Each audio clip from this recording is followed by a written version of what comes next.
I guess I got caught with my hand in the cookie jar. Oops. I'm Colleen Minder, a professional chef, and I guess I'm just a cookie lover, but the cookie jar is empty. You know, I used to have a cookie jar like this at my grandma's house that I always used to come and take cookies from. But I guess I'll have to bake my own. It's not that hard. If you think about baking as sort of a chemical experiment, the only thing is, when you're done with this chemical experiment, you've got a great plate of cookies.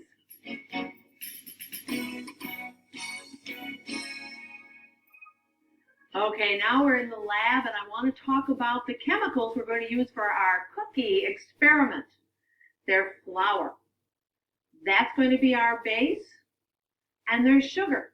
Now, sugar adds flavor, of course, but it also adds browning ability.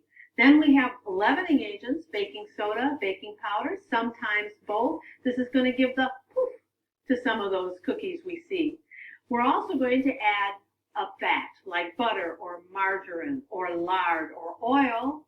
And this is going to give us that mouthfeel and tenderness that we love in cookies. Then eggs as a binder. Now those are the ingredients that all cookies have.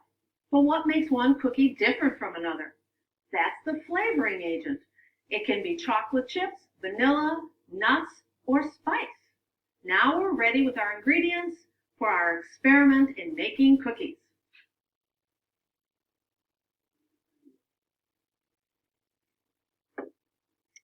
Now, every experiment has to have a formula.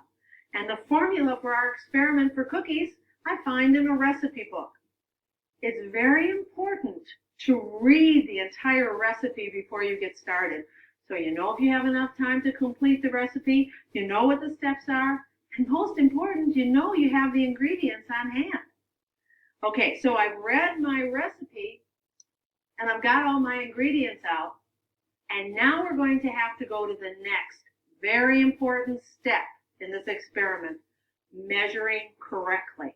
We don't want anything to blow out by accident. Okay, so here we have our flour, and I want to show you how to measure flour correctly. We want 1 cup of flour, and we're going to use a dry measure. Dry measures are usually metal or plastic. We're going to dip it, we're going to lift it, and we're going to level it. Now we know we have exactly 1 cup of flour. We're going to use a half a cup of sugar. Same thing, dry ingredient, dry measure, scoop and level. Now brown sugar measures a little differently. It measures in a dry measure, but it's called a solid measure. It's like you would measure lard or butter. You want to put the measure in, and I'm going to do this inside the bag because otherwise it's very messy. Put the measure in, and then we're going to press it into the measure and level it off. And when it comes out, it should look like that and be solid. That's why it's called a solid measure. Try that with the flour, and you're not going to have a very good outcome. Okay. Now, you never use very much extra liquid in a cookie recipe, but I thought at this point I should tell you a little bit about liquid measures. Liquid measures are usually glass or clear plastic, and they don't measure at the top. They measure at the line, and this is how you have to do it. You put it on a level surface, and then you have to bend down to make sure it's at the line. Now, it helps if you're short or more limber than I am, but we're going to put that aside. Now, here's kind of an unusual measure that you might not think about. Most recipes written in America call for a standard large egg. And that's this one right here. If it doesn't specify in the recipe, you always use a large egg. This is a medium egg. It's very subtle, but there is a size difference, and it could change the outcome of your recipe. So whenever you're not sure, always use a large egg. Now you measure butter or lard or any other kind of solid fat like a solid measure. But I've got a little trick. I like to use sticks of butter because the measurement is right on the stick. This is 1/2 cup, and I don't have to measure that. I know it. Okay. Last but not least, we have our teaspoons and tablespoons, and they're dry measures, and they measure again at the top and leveled off. So, I think we're ready to start our baking. Now, we're going to take our butter and put it, and this, by the way, should be room temperature butter. See how soft it is? That's great because that's going to give me a big head start. And to that, we're going to add our sugar and our eggs. But first, I want to make sure my butter is nice and soft.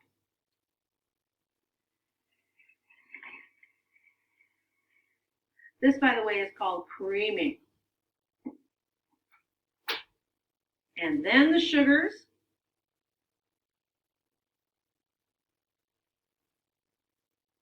And then I think I'm going to add that egg. I didn't know which egg was which for a minute, but I think I've got the large one. Oh, make sure the shell does not get in the bowl.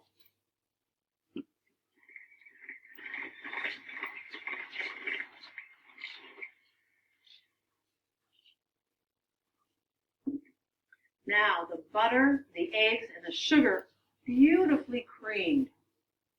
Now we're going to add the dry ingredients. We're going to add our flour,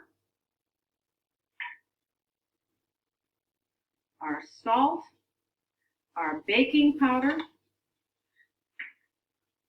and once again, mix it up.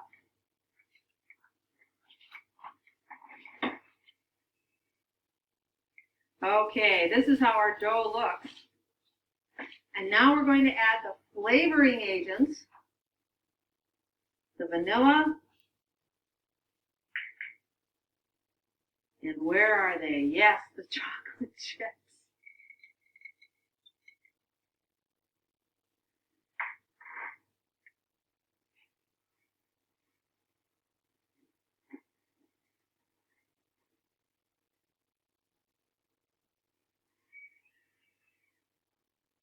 Okay. Our cookie dough experiment is ready for the final stages. The first thing the recipe tells me to do is to preheat the oven to 375. That way, it'll be ready when I've got the pan ready to bake. Now I'm back here with my pans.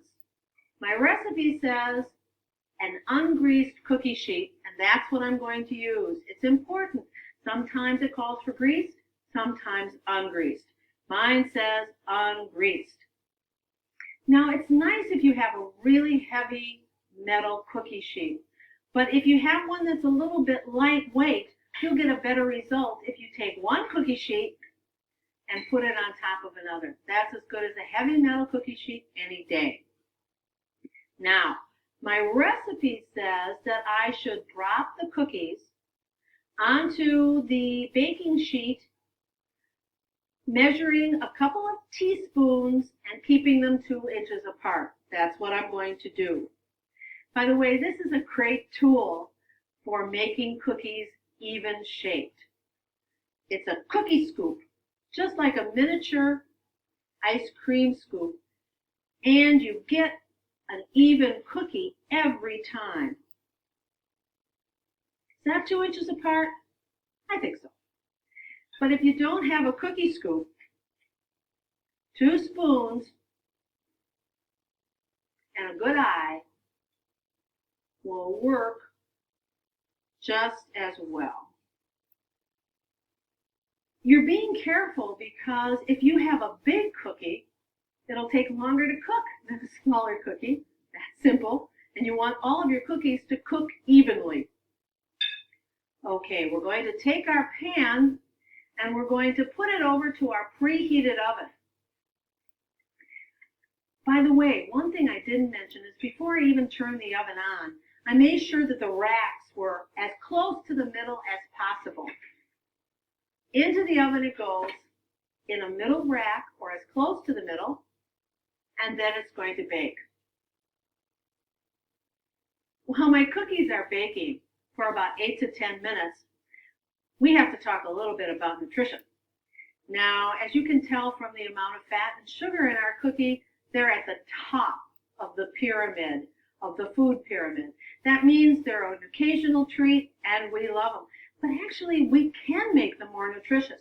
If we wanted to use a whole wheat flour to add a little bit of extra fiber, or some oatmeal, or dried fruits like raisins, that would make our cookie a little more nutritious.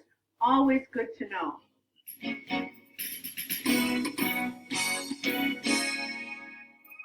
Now the cookies we just baked are called drop cookies. They're called drop cookies because you make the batter and you drop them onto the pan. There's another kind of cookie called a bar cookie. You probably know the most famous bar cookie of all time. That is the brownie. The brownie is really a bar cookie. We're going to take our same chocolate chip batter and turn it into a bar cookie, and this is how we're going to do it. We're going to take a pan, this is a 9 by 9, and we're going to spray it this time. We want a little bit of oil so that it'll come out. And then, instead of dropping them, we're going to press the rest of our batter into the pan. Now, bar cookies. Why would you do it this way instead of the drop cookie? Well, as you can see, this is going to save a lot of time. All we have to do is just put one cookie dough into the pan, into it goes, into the oven,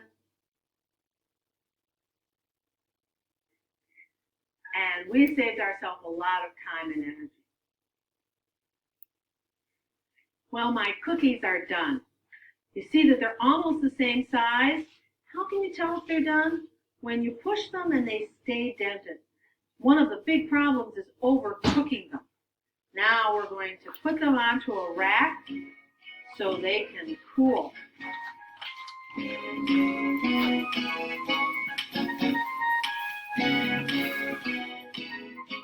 Now let's make some sugar cookies or rolled cookies because we're going to roll them out and decorate them.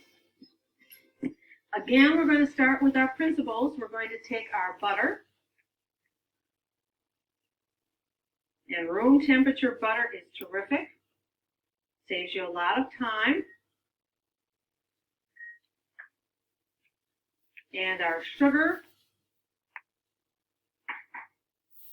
And our egg.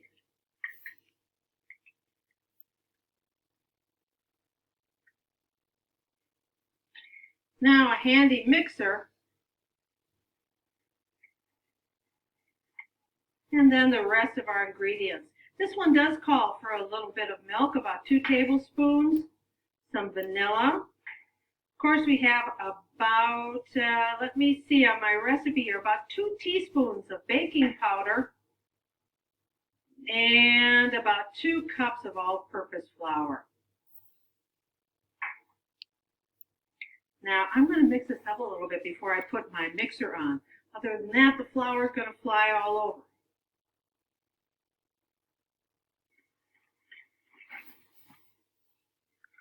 Okay, here is our beautiful sugar rolled cookie dough. Now these are the kinds of cookies you have at the holidays. Christmas, Hanukkah, Valentine's Day, because you love to roll them out and cut them into shapes. And there I have my shapes. We've got heart for Valentine's Day. This is my little person. Let's see, I've got a dinosaur. That makes a great birthday cookie. And owls and cats. So